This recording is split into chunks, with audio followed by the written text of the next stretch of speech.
If there was one thing that I think surprised people most when I talk about my time in graduate school, it's that I actually had a lot more free time as a graduate student than I ever did in college. Because you remember when I was talking a few minutes ago about how you have very few short-term deadlines. You don't have tests, you don't have weekly assignments. You have papers to do in the future. You have things like your thesis to do in the future.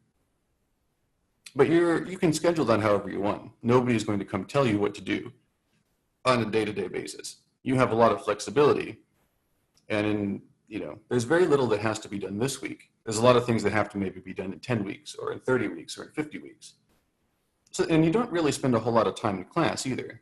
Like I said, there's a lot of reading to do, but you only go to class usually once or twice a week. It's usually for a relatively long period of time, probably 2 or 3 hours.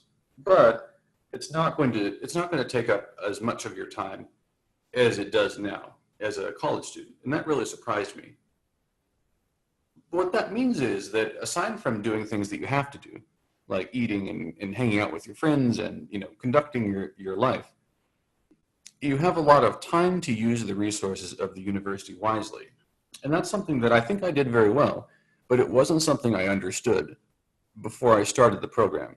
It wasn't something that was obvious to me when I began graduate school, but basically there's just so many things that you can choose to do when you're at a university like UChicago. And in many cases that it's the non-class things, the things that are educational but maybe unrelated to your degree actually, that are sometimes the most useful and that are sometimes the most impactful on either you or your career or what you end up doing afterwards.